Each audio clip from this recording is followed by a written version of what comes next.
아침을 뉴스로 깨웁니다. 신율의 출발 새 아침. 우리가 일상으로 돌아가자는 말을 가끔씩 합니다. 보통 이런 말은 긴 휴가를 마치고 이제 일상으로 돌아가서 다시 우리의 삶에 전념하자는 뜻으로 쓰이는 그런 말인데요. 그런데 이런 의미로 쓰일 때는 좋지만 비정상이 지배하는 일상으로 돌아간다는 의미로 쓰인다면 이건 문제라는 생각입니다. 이때는 일상으로 돌아가서는 안 되기 때문이죠.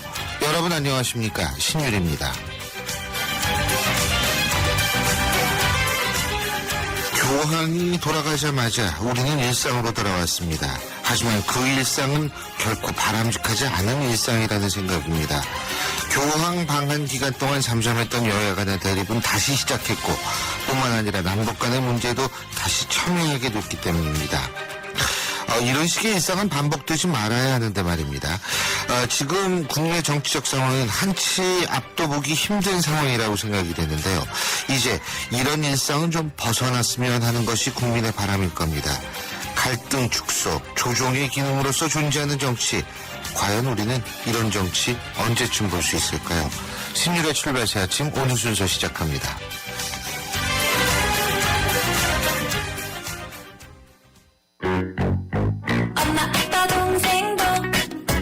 사무실도 학교도 많을수록 착한 남자네져요.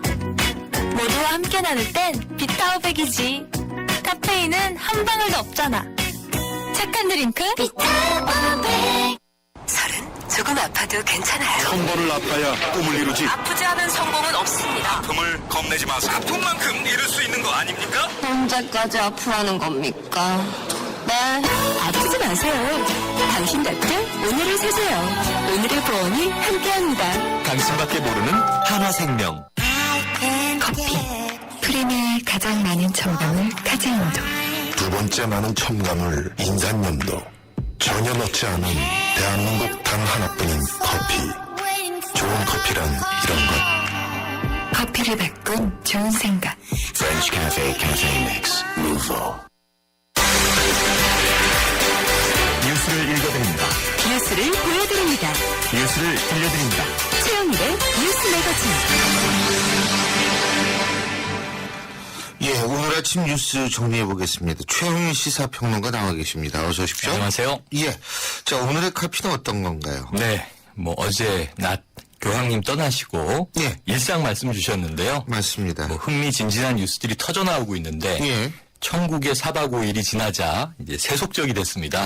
아주 옐로우 저널리즘스러운 이야기들이 많이 쏟아지고 있어서 오늘 카피는 스캔들입니다. 아하, 옐로우 저널리즘. 사실은 이게 문제예요. 문제죠. 그러니까 이게 근거도 잘 없이 무조건적으로 그냥 써대는 네. 그런 풍조가 사실은 많이 늘고 있는 거는 예. 현실이거든요. 예. 그래서 어젯밤에 오늘 어떤 뉴스가 화제일까 이렇게 검색하고 정리를 하다가 송모 씨라고 하는 이제 탤런트이자 여배우 탑레벨이라고 얘기를 하는데 실시간 검색어 1위더라고요. 네티즌들이 관심이 굉장히 많고 아하. 거기에 이제 한상률 전 국세청장 이름도 등장하고 탈세라고 하는 또 단어가 녹았습니다. 예. 보니까 이게 사건이 하나 터져 있더라고요. 예. 이게 어제 인사청문회가 있었는데요. 예. 국세청장 대부분 이제 관심 없게 보지만 굉장히 막강한 자리 아닙니까? 그렇죠. 여기에 이제 그 임한수 후보자가 인사청문회를 받고 있었는데 아하. 야당의 박범계 의원의 이제 질의에서 나온 얘기입니다. 예. 2009년부터 2011년까지 3년 동안 이 모 여배우가 25억 가까운 이제 이 세금을 탈루했다. 얼마 동안요? 3년 동안. 3년 동안. 네. 아하. 그러니까 137억 정도의 소득을 신고했는데 예. 55억 원 정도가 여비와 교통비다 이렇게 신고를 한 건데요. 예. 놀라운 게 뭐냐면 92.3%에 달하는 약 54억 정도 금액에 영수증이나 증빙 자료가 하나도 없는 거예요. 무증빙인데 그거를 당시에 국세청이 받아준 겁니다. 그래서 25억 원 가까운 이 금액을 3년 동안 탈루하게 눈을 감아줬다. 이런 이제 의혹이 제기된 거죠. 예. 근데 이제 다행히 그 이후에 이 돈을 추징하고 그다음에 가상금도 이제 추징을 했다고 합니다. 그러니까 종료된 사건인데 박범계 의원의 어제 폭로 중에서 충격적인 것은 예. 당시에 이 사건을 한상률 전 국세청장이 눈 감아준 의혹이 있고 그리고 이 송모 여배우의 그 세무 대리를 하지 않습니까? 뭐 여배우가 그 큰 금액을 직접 처리하지 않을 거 아니에요? 당연히 세무사가 네, 있겠죠. 공인회계사가 처리를 해줬는데 김모 공인회계사가 사석에서 어떤 얘기를 했냐면 한상률 전 국세청장이 문제가 많았던 인물이잖아요. 이분이 이제 무죄가 되도록 하는데 자신이 위증 교사를 했다. 이런 발언을 했다는 거죠. 그거를 박범계 의원이 얘기를 터뜨린 했다. 거죠. 예. 근데 여기에 대해서 이제 저 이만수 후보자는, 국세청장 후보자는 처음 듣는다. 처음 듣는 얘기다. 그리고 그 사건은 이제 과거 사건이고 이미 다 추징했고 그 다음에 담당 공무원은 징계위원회에 회부돼 있다. 예. 그래서 이제 이렇게 이제 답변은 끝났는데요.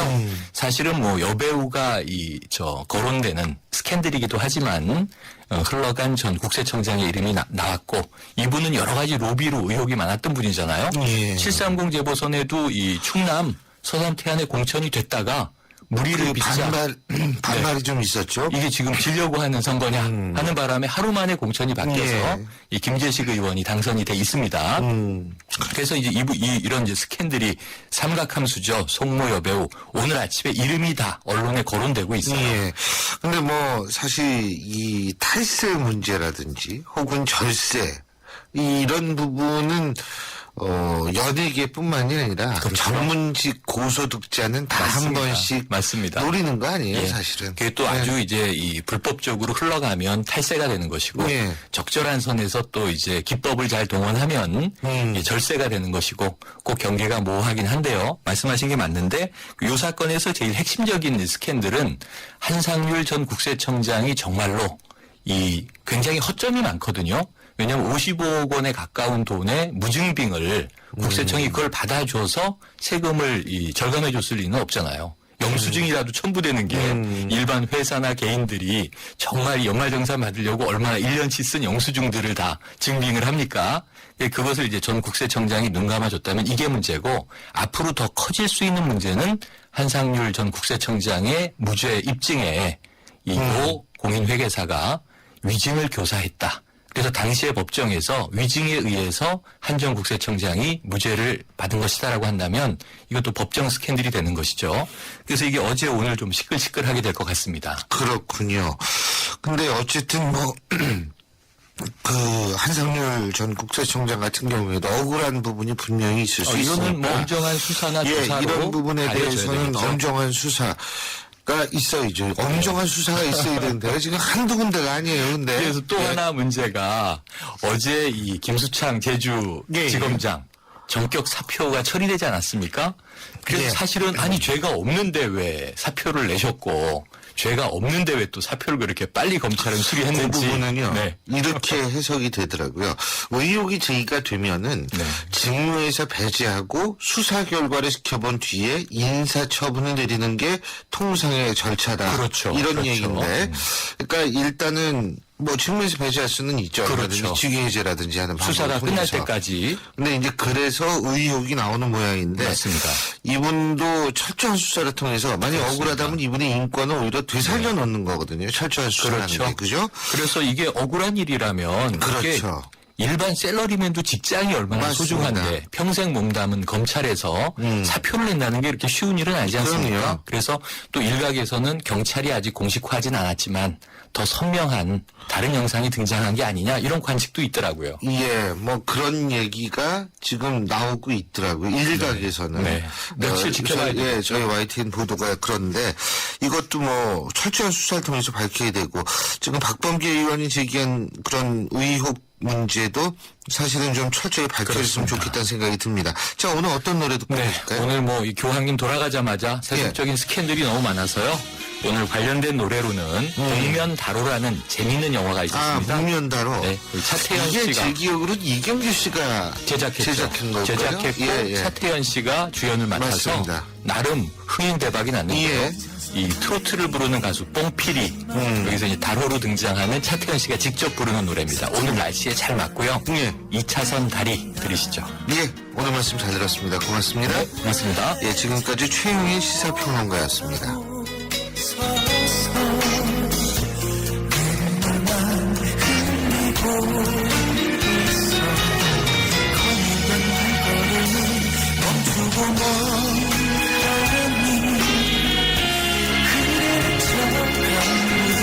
저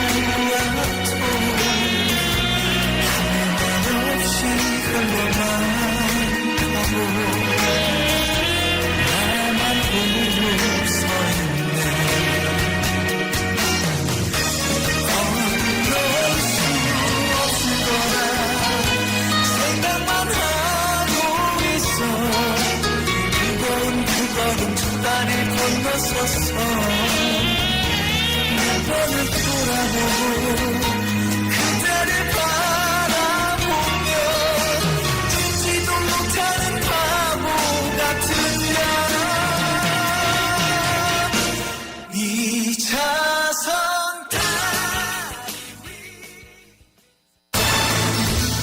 여러분은 지금 대한민국 유일의 보도 채널 YTN 뉴스 FM에서 보내드리는 신일의 출발 세아침을 듣고 계십니다. 예, 한미 두 나라의 연합 군사 훈련이죠. 을지 프리덤 가디언 연습이 어제부터 시작이 됐는데요. 매년 열리는 그런 연습입니다. 그런데 이런 연례적인 훈련에 대해서 북한이 어느 때보다 강하게 반발하고 있고, 하지만 우리 측 같은 경우에는 박근혜 대통령의 8.15 경축사를 통해서 나름대로 문을 열려고 노력을 하고 있는데, 이렇게 엇갈린 엇갈린 길, 이걸 어떻게 바라봐야 하는지, 그리고 지금 경색 국면을 벗어나지 못하고 있는 현 정국의 해법은 없는지 통일부 장관을 역임했던 분이죠. 새정치민주연합 정동영 상임고문 연결해서 자세히 짚어보겠습니다. 안녕하십니까? 네, 안녕하세요. 신 교수님. 예, 안녕하세요. 예. 어제가 김대중 전 대통령 서거 5주기였지 않습니까? 그죠? 네. 추도식 어떻게 잘 치르셨죠? 네, 어제 정부와 여야 또 많은 분들이 동작동에 오셨는데요. 비가 내려서 마침 고인이 생전에 염원하셨던 남북 평화의 그 뜻, 염원과 실천 이런 김대중 대통령의 뜻을 새기는 그런 조직이었습니다. 예. 근데 이제 또 북한이 추모 화환을 보내오지 않았습니까? 그렇죠?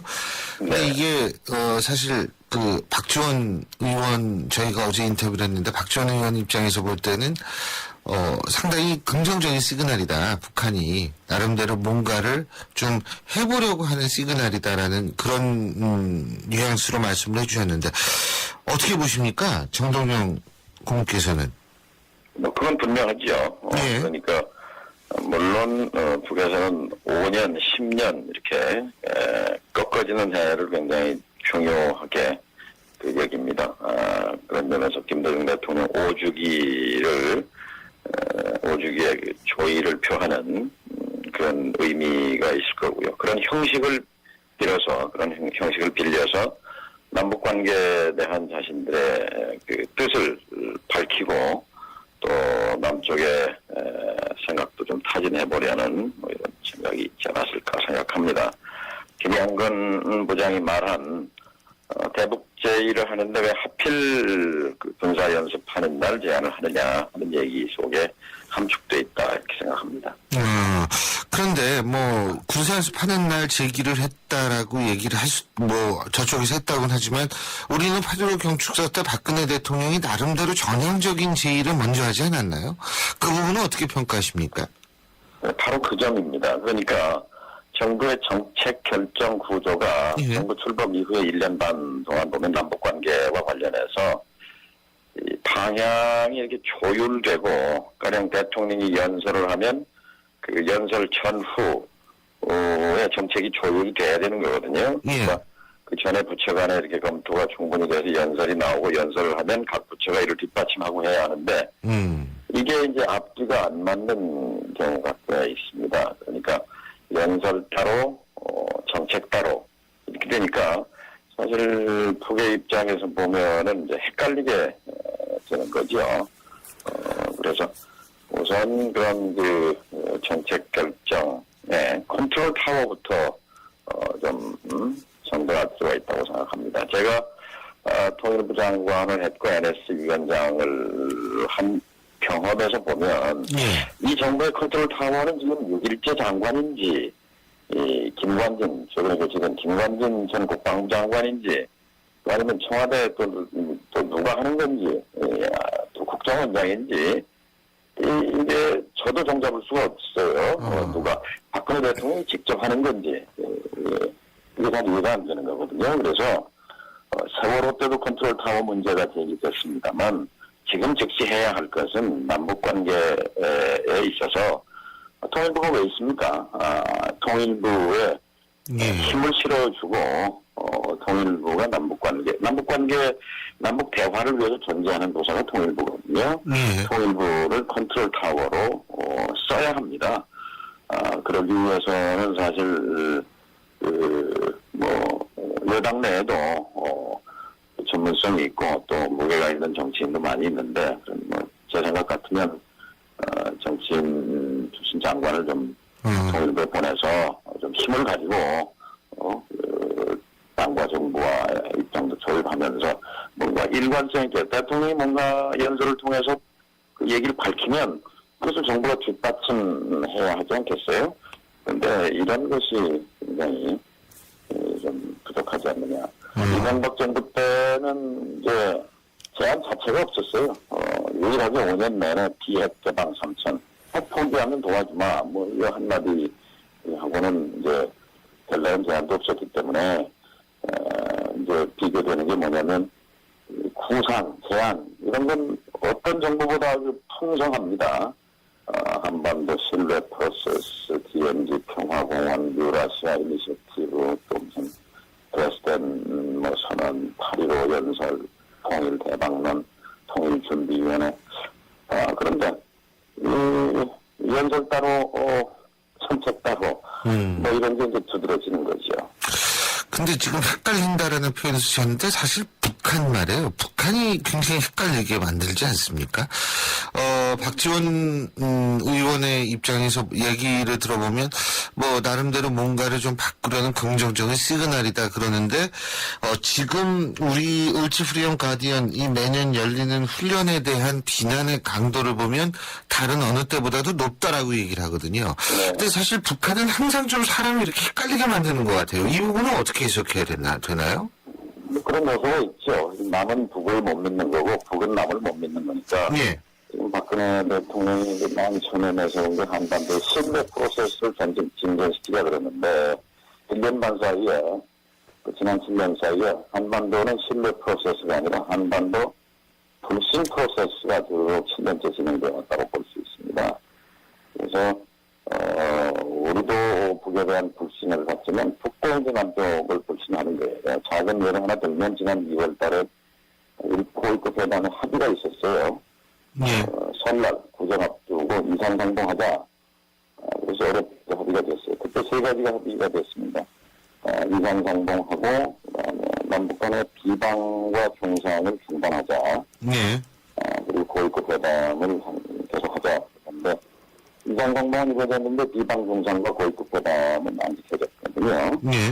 그러니까 정부에서 제가 정책 따로 연설 따로라고 말씀드린 데가 이상상봉 이루어지고 그러면 적어도 북에 삐라날리고 비방하고 이런 거는 통당하는 게 맞죠. 그런데 정부에서는 민간이 하는 걸 정부가 어떻게 막느냐 이런 식이란 말이죠. 그러니까 이런 것들은 뭔가 정책을 편화가되면 부처 간 조율과 어떤 일관된 체계 이런 데 좀 정부에 보이지 않는다 그런 생각입니다. 그리고요 지금 이제 국내 정치 제가 좀 여쭤볼 텐데 오늘이 원래 7월 임시국회가 종료되는 날 아니겠습니까? 그런데 이 세월호법을 둘러싼 여야의 입장이 이게 좀처럼 좁혀지지 않는 것 같습니다. 지금 일단 이게 오늘 같은 경우에도 안 될 경우에는 파국이 된다 이런 보도도 지금 나오고 있는데 어떻게 보십니까? 정동영 전 장관께서는. 정치의 실종이죠. 사실은 책임 정치라는 건 갈등이 폭발하고 문제가 생기면 이것을 정치권이 의회로 끌어들여서 여기서 뭔가 해법을 찾고 국민의 의사를 반영하고 대변해야 하는데 지금 세월호의 충격 이후에 사라진 게 있습니다. 세월호 이전의 대한민국과 이후의 대한민국은 달라야 한다. 이것은 모두의 얘기입니다. 대통령의 얘기기도 하고 유족들의 얘기기도 하고 우리 국민들의 여야 정치권이 다 같은 공통분모 같은 얘기를 했어요. 그런데 그 얘기가 지금 사라진 거예요. 이제 탈출하자. 세월호 피로감으로부터. 이제 목소리가 있는 것이고, 한쪽에서는 오늘 37일째 목숨을 건 극한 투쟁, 단식 투쟁이 벌어지고 있어요. 그 사이에 지금 교황께서 탄핵하셨는데, 교황께서 던진 우리 사회에 정의가 없는 사회다. 그 메시지가 좀 핵심이라고 봅니다. 정의의 결과로서의 평화, 이런 교황께서 던진 그런 교문과 메시지를 좀 여야가 또 청와대가 좀 새겨야 하지 않느냐 생각합니다. 근데 지금 정치 실종이라고 말씀하셨는데, 이 정치 실종 중에 일부에서는 이제 그런 얘기를 하거든요. 합의를 한 것을 파기하고 이런 것이 결국 정치 실종의 원인이다라는 얘기가 있던데, 이 부분은 어떻게 보십니까? 그건 파기가 아니라요. 예. 여당이든 야당이든 원내대표 협상에서 경고하는 의원총회라는 기구에서 인준을 받아야 그 당론이 되는 겁니다. 그런 경우는 뭐 비일비재했죠. 그러니까 합의된 것이 의원들의 뜻도 수렴이 잘 안 된 것이죠. 그리고 의원들은 물론이고 그 세월호 특별법을 만들게 된 계기가 유족들의 그런 비극적인 현실과 요구, 이게 여기서부터 출발하는 건데, 유족들이 강하게 반발하는 그런 상황 속에서 그 합의는 그 자체가 잘못됐었다. 전적으로 이렇게 보는 거죠. 근데 그 리더십은 타격을 받을 수밖에 없는 것 아닌가요? 박영선 비대위 체제.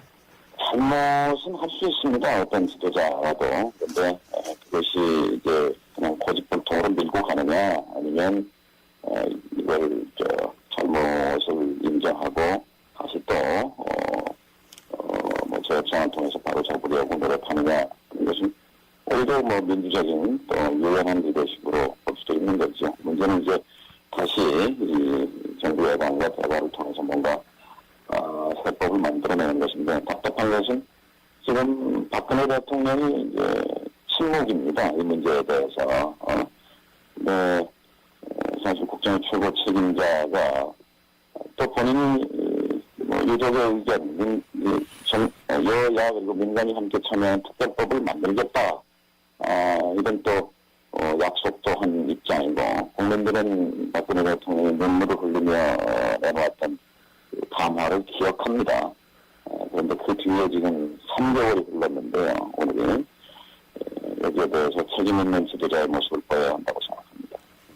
예, 잘 알겠습니다. 교황이 손잡아줬는데, 그 눈물 흘리는 사람들의 손을 잡아줬는데, 왜 우리의 대통령은 고통받고 눈물 흘리는 국민의 손을 못 잡아주는 겁니까? 예, 잘 알겠습니다.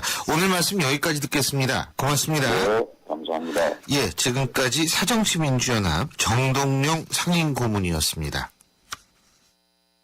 시위자 금난사입니다. 높고 낮은 금관 악기와 목관 악기까지 개성 있는 음들의 하모니를 만들 수 있는 건 하루하루 열심히 기록하는 습관입니다. 최고의 하모니를 위한 금난세 씨의 노력은 매일매일 양지 다이어리와 함께합니다. 나의 역사 속엔 언제나 양지 다이어리. 젠틀 스파클링을 만나본 적 있는가? 밀어붙이지 않고 부드럽게, 긴장하지 않고 여유롭게, 밋밋하지 않고 상쾌하게. 이것이 바로 부드러운 거품, 깔끔한 상쾌함. 영국의 젠틀 스파클링 브랜드 슈왑스. 슈왑스. 차 안에서 먹고 또 마셔도 사람들이 다 똑똑하고 베버리즈 차량용이 있으니 냄새 걱정이 없어. 상쾌한 드라이브 베버리즈 차량용과 함께. 베버리즈 차량용. 신율의 출발 새 아침 1부 순서는 여기까지입니다. 잠시 뒤 2부에서 뵙겠습니다. 서양 고전음악을 완성시킨 천재 작곡가 악성 베토벤. 그의 음악적 잠재력을 일깨워준 사람은 스승인 크리스티안 네페 선생님이었습니다. 네페 선생님은 지루한 이론과 반복적인 연습을 강요하지 않았습니다. 이탈리아와 프랑스, 독일의 유명한 오페라를 감상할 기회를 마련했고, 어린 베토벤이 음악에 대해 더 깊이 느끼고 생각할 수 있도록 이끌었습니다. 가르치는 것이 아니라 깨우치는 교육, 아이들의 잠재력을 활짝 꽃피우는 우리 교육의 희망입니다. 이어지는 I am the key, 눈높이 대교와 함께합니다. 비오는 날 드라이브의 즐거움, 차창밖 빗방울을 만드는 도로 풍경과 시원한 빗소리까지. 이 즐거움 오랫동안 즐기고 싶다면 감속하세요.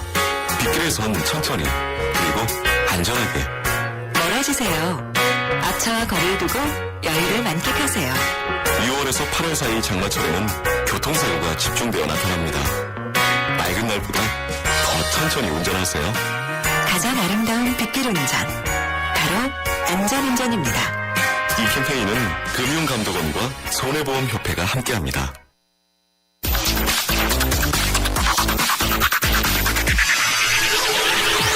신유 출발 새 아침. 신유의 출발 새 아침 2부 순서 광고 듣고 시작합니다. 자기관리요? 잘 먹고 잘 쉬기. 한 가지 더. 잘 마시기. 바로타트여 바로 마시는 앰플음료. 내가 고르는 닥터, 그때 닥터&닥터. 효전이 타이어 공개합이 뭐야? 효전이 얼라이먼트가 뭐야? 언니 타이어도 보험이 있어? 언니 윈터 타이어로 바꾸면 쓰던 타이어는? 릴렉스. 그냥 마음까지 맡길 수 있는 T스테이션 가서 스마트 케어 받아봐. 알아서 다 해줘. 한국 타이어. T스테이션. 잘생겼다 우리 모두 잘생겼다. 잘생긴데 무슨 이유 필요한가요? 기죽지만 힘을 내봐. 그대로도 잘생겼어. 챙겨줘서 고마워요. 잘생겼다. 황대역 LGA SK텔레콤. 7곱하기 100은 설레임, 7곱하기 100은 사이다, 7곱하기 100은 월드컵. 자기야, 7곱하기 100은 700이잖아. 그러니깐 롯데카드만 있으면 저게 다 700원이라고. 세븐일레븐 다이더웨이에서 롯데카드로 결제하면 9가지 상품이 700원. 8월 31일까지 자세한 사항은 홈페이지 참조.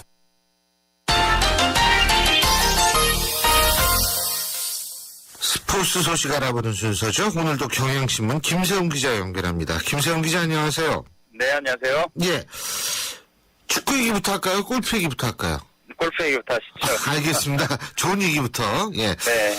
이 박인비 선수 메이저대회 5승째 거뒀죠. 이 박세리 선수하고 같은 기록이라고 그러대요. 그렇습니다. LPGA 챔피언십 올해 메이저 대회 5개 중에 4번째 대회가 어제 끝났습니다. 예. 우리 박인비 선수가 연장 접전 끝에 미국의 브리타니 린시컴을 꺾고 정상에 올랐습니다. 지난해 박인비 선수가 이 대회 우승을 했고 올해 또 타이틀을 방어했습니다. 그래서 2연패를 기록을 했고요. 말씀하신 대로 메이저 대회 5승째인데요. 박세리가 물론 지금 뛰고 있습니다. 박세리가 메이저 대회 5승을 딱 거두고 지금도 선수 생활을 하고 있는데 박인비가 그거와 같은 메이저 대회 5승. 그러니까 지금까지는 한국 선수의 메이저 대회 최다승 기록하고 타이를 이뤘습니다. 박인비가 이번에 올 시즌 이제 6월에 있던 대회 한번 우승을 하고 이번에 우승하면서 시즌 2승째를 이제 추가를 했고요.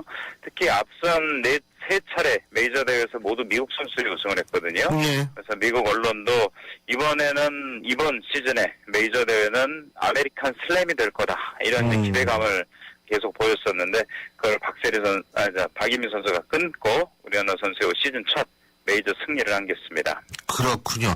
이거 잘하면 우리나라 선수로는 두 번째로 LPGA 명예의 전당 입성도 기대할 수 있는 거 아닙니까? 그렇습니다. 처음에 명예의 전당에 들어간 우리나라 선수는 박세리죠. 예. 통산 LPGA 투어에서 25승을 차지했고 그래서 우리나라 최초로 2007년에 LPGA 명예의 전당에 들어갔는데요. 그 다음에 유력한 후보가 바로 박인비입니다. 메이저대회 LPGA 명예의 전당에 들어가려고 하면 3가지 정도 조건을 충족을 시켜야 됩니다. 아하. 일단은 LPGA 투어에서 10년간 뛰어야 되는데 박인비가 올해 8년 차고요. 그리고 메이저 대회에서는 LPGA에서 올해 선수상을 받거나 메이저 대회 우승하거나 베어 트로피상 최저 타수상이죠. 이걸 받아야 되는데 아시다시피 박인비는 메이저 대회도 우승을 했고 올해 선수상도 지난해 받았습니다. 그러니까 그것도 충족을 했고 근데 남은 게 우승 포인트예요. 우승 포인트가 27점이 돼야지 명예전당에 입성할 수 있는 조건이 되는데 지금 박인비는 메이저 대회 5승에 각 2점씩에서 10점 그리고 그 외 투어의 6승에 해서 6점. 이렇게 해서 지금 16점 10점에다가요. 거기다 올해 선수상 받으면 포인트가 1점이 줍니다. 그래서 주어지는데 그래서 박인비가 17점을 지금 기록하고 있어요. 그러니까 앞으로 2년 이상 뛰면서 10점을 더하면, 그러니까 메이저대회 몇 승, 뭐 아니면 투어 몇 승을 이렇게 더해서 10점만 더하면 명예전당에 박세리에 이어서 두 번째로 박인비 선수 가입할 수가 있죠. 그렇군요. 자, 그리고 축구 얘기. 네. 결국은 이게 감독 선임이 지금 조금 힘들어진 모양이에요. 좀 원래 오기로 했던 사람이 좀 어떻게 뭐 다른 얘기를 하는 모양이죠? 네. 어제 말씀드린 것처럼 팜 마르바이크 감독하고 협상은 결렬이 됐습니다. 예. 연봉 문제, 세금 문제, 휴가 문제 이런 게 겹치면서 이제 협상이 완전히 끝났고요. 이제 다음 감독이 누가 되냐인데 당초 축구협회가 3명, 후보군이 3명이 있다라고 얘기했는데 그중 한 명은 팜 마르바이크 감독으로 일단 협상이 결렬이 됐고 또 한 명은 다른 팀하고 이미 계약을 했다고 하고요. 그다음 또 다른 한 명도 지금 계약이 좀 어려웠다는 그런 뒷얘기가 들리고 있어요. 지금 입장에서는 당초에 생각했던 후보군 3명을 제외하고 또 다른 감독을 찾아야 되는 상황이죠. 그러면서 어제 이제 이용수 축구협회 기술위원장이 하는 얘기가 뭐 프로필이나 스펙이나 뭐 이런 거 보기보다는 열정과 헌신을 보겠다 이런 얘기를 했습니다. 제가 보기에는 뭐 프로필이나 스펙이나 이렇게 뭐 화려한 지도자 생활을 보낸 것보다는 한국 축구를 위해서 한국에 오래 머물면서 대표팀뿐만 아니라 유소년이라든지 지도자 육성이라든지 이런 쪽에도 좀 기여할 수 있는 그런 헌신적인 감독을 찾겠다는 거죠. 9월에 베네수엘라하고 우루과이 이렇게 평가전이 있지만 그때는 새 감독이 벤치에 앉지 못할 가능성이 높아졌습니다. 우리 팬들도 뭐 그 한두 경기 벤치에 앉히기 위해서 감독을 찾는 것보다는 장기적으로 한국 축구에 도움되는 감독을 찾는 게 좋으니까요. 팬들도 조금 기다려주셨으면 합니다. 예. 근데 그 헌신만 있어가지고 되는 건 아니잖아요. 그렇죠. 네? 근데 이게, 근데 뭐 지금 보도는 스펙이나 프로필이 아니라 열정하고 헌신을 보겠다라고 얘기를 하는데요. 지금 조건은 가능한 한 부합하는 지도자를 찾는 거죠. 근데 판 마르베크 감독이 돈이나 휴가나 이런 걸 자꾸 따지면서 팬들의 감정이나 우리의 정서하고 좀 어긋난 얘기를 하니까 이제는 정량적인 것보다는 정성적인 것도 더 중시해서 뽑겠다는 그런 의미를 이해하시면 됩니다. 알겠습니다. 예, 오늘 말씀 잘 들었습니다. 고맙습니다. 네, 고맙습니다. 네. 예, 지금까지 경향신문 김세훈 기자였습니다.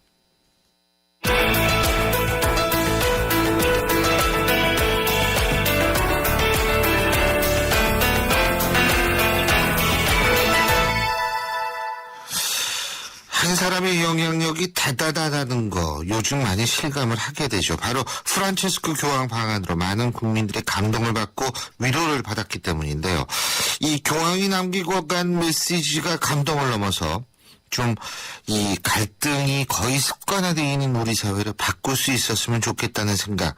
이게 비단 저만의 생각은 아닐 겁니다. 자, 서울대학교 곽금주 교수 연결해서 교황이 우리 사회에 미친 영향, 교황 신드롬이 일어난 사회적 배경에 대해서 알아보겠습니다. 곽 교수님, 안녕하세요. 네, 안녕하세요. 예.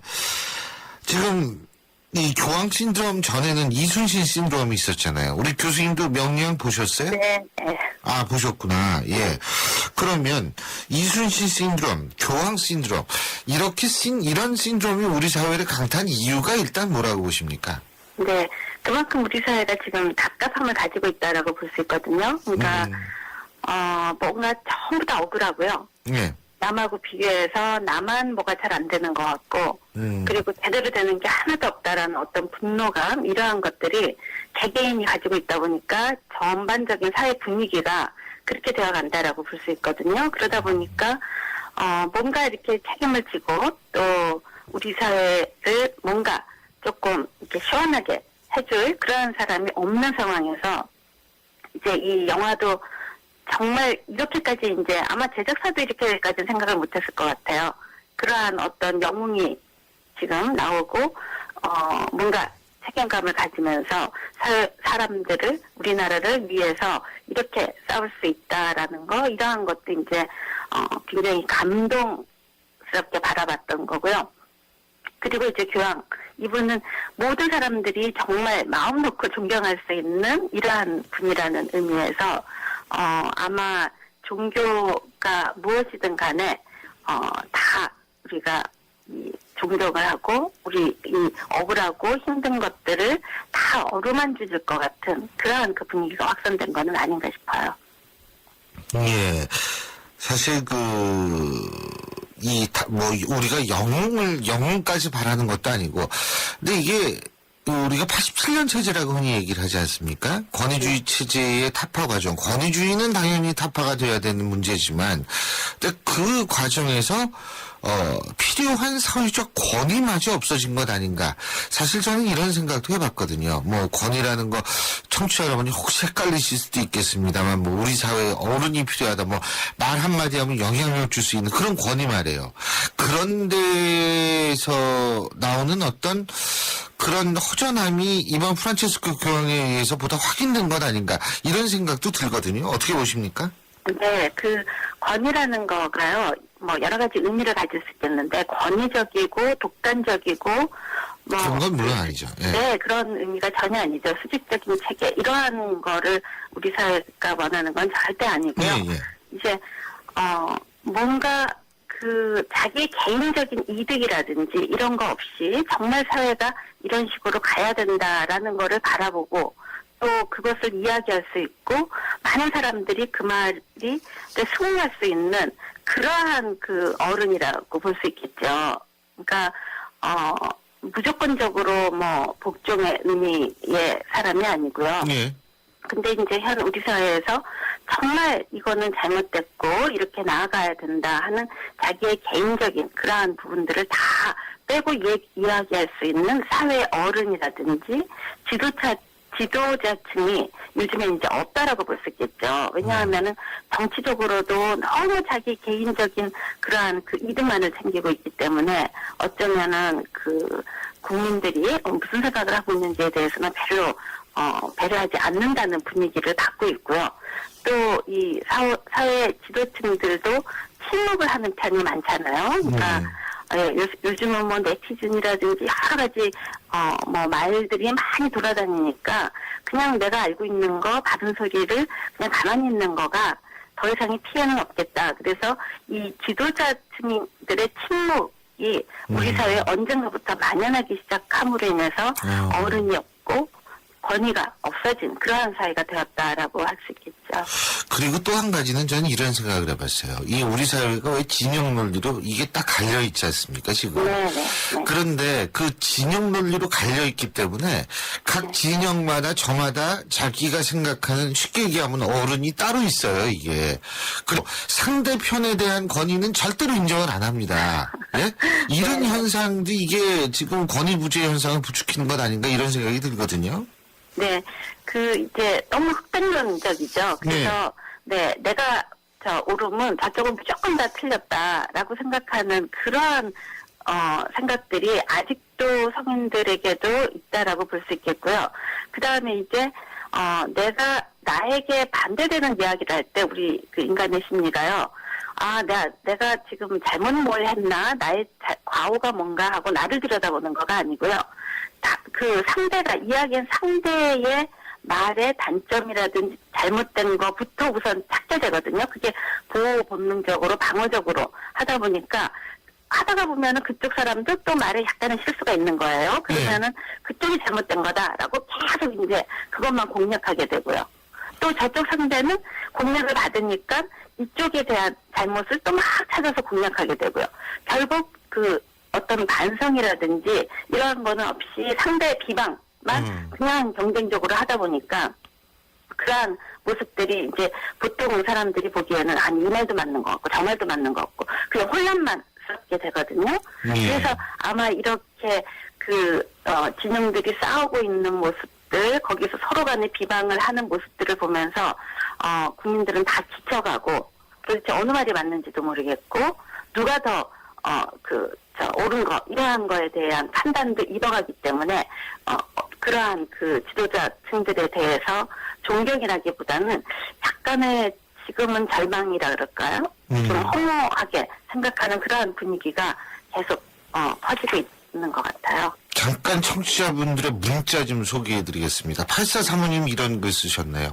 예전에는 할아버지 할머니와 함께 살면서 어른을 인정하고 공경하는 법을 배웠는데 요즘은 그렇지 않다는 게 어른을 인정하지 않는 이유 중에 하나인 것을 알려주셨고요. 5596님, 우리나라는 어른을 인정하고 권위를 실어주는 분위기가 아닙니다. 참 슬픈 현실이죠. 이런 글 써주셨는데, 근데요 교수님, 이게 권위라는 게 갑자기 만들어지는 건 아니지 않습니까? 이게 시간이 굉장히 필요한 거 아니겠어요? 우리나라는 어떻게 해야 됩니까? 네, 지금 아까 봤는데, 이전에는 어른을 존경하고 떠받드는 그러한 사회였잖아요. 근데 요즘에 진짜 어른을 떠받게 되면은 이게 뭔가 쿨하지 않다라고 생각하는 게 젊은이층들 생각이에요. 왜냐하면 본인들이 다 한 자녀, 한두 자녀로 다 이제 관심을 다 받고 할아버지보다 아이들 위주의 그러한 분위기, 가족 분위기가 이렇게 오다 보니까 전혀 윗사람이라기보다는 자기 개개인의 어떠한 이득이라든지 이러한 거 너무 필요해졌다라고도 볼 수 있거든요. 그래서 이 권위라는 거에 대해서 다시 한번 생각을 해야 되는데요. 카리스마가 무조건적인 그러한 아래 사람을 짓누르는 거가 아니고요. 진정한 카리스마를 가질 수 있는 부드러운 카리스마, 그러니까 윗사람으로서는 아래 사람을 배려해주고 이해해주고, 우리 지금 교황이 보여주신 그러한 모습들이거든요. 뭐 아이들을 손을 한번 잡기 위해서 몇 번을 멈춰가면서 가는 그러한 모습들, 즉 좀 더 베풀려고 하는 그러한 분위기를 가져줘야 될 것 같고요. 그리고 젊은 층에서는 이러한 거가 나이 때문에 내가 그 사람 이야기를 듣는다는 거가 아니고요. 그만큼의 살아온 연륜이라는 거, 이러한 것들이 많은 경험들에서부터 배우는 거가 있기 때문에 이렇게 윗사람에 대한 그러한 나름대로의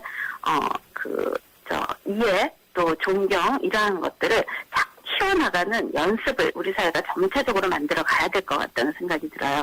그래서 아마 교황이 이제 오셔서 이렇게 억눌리고 답답하고 힘들었던 그러한 마음들이 어느 정도 카타르시스가 된 건 아닌가. 그래서 조금 더 힐링을 하면서 진정한 부드러운 그러한 권위, 카리스마, 그리고 떠받들 수 있는 그러한 마음가짐을 이번 기회에 점차적으로 만들어가면 좋겠다라는 생각이 드네요.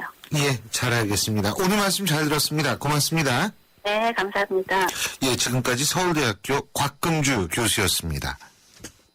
뜨거운 여름을 맞이하는 쉐보레의 쿨한 자세. 쉐보레 썸머 페스티벌 8월 출고하는 구매 고객에게 최대 100만 원 특별 할인. 텍스 올란도 캡티바 구매 시 캠핑용 차량 그늘막 증정. 스파크 올란도 최대 3년 무이자 할부. 전시장 방문 및 홈페이지 참조 8월 31일까지. Chevrolet, find new roads. 허규현 위원님은 LTE 데이트도 많이 쓰시겠어요? 한국, 미국, 일본 경기까지 하루에 10시간 이상 넘게 보지요.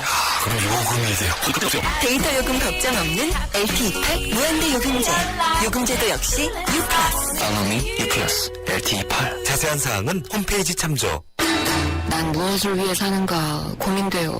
어쩜 좋죠? 참된 나를 찾고 싶은 C3 타입이군요. 인생의 온갖 번뇌를 다스리기 위해 양곤 4일치를 처방해드릴게요. 떠나세요. 당신의 타입에 맞는 미얀마로. 대한항공 미얀마 양곤 맹르나. Excellence in flight. Korean Air. 안녕하세요. 초보 운전자 수지입니다. 도로는 무섭고 차는 왜 이리 많은지. 엄마야. 그래서 저는 살아있는 친구를 만났어요. 반응형 블랙박스 유라이브. 와, 정말 살아있네. 유라이브. 살아있는 블랙박스 유라이브. 왜 뉴트리라이트 더블엑스는 DNA 공간까지 생각할까요? 매일 유해산소가 우리 몸의 DNA를 공격하기 때문이죠. 비타민과 무기질, 식물 영양소를 담은 더블엑스. 항산화를 통해 DNA 건강까지 생각합니다. 80년 식물 영양소 전문가. 건강기능식품 광고입니다. 신율의 출발새 아침 2부 순서는 여기까지고요. 전 8시 10분 3부에서 다시 뵙겠습니다.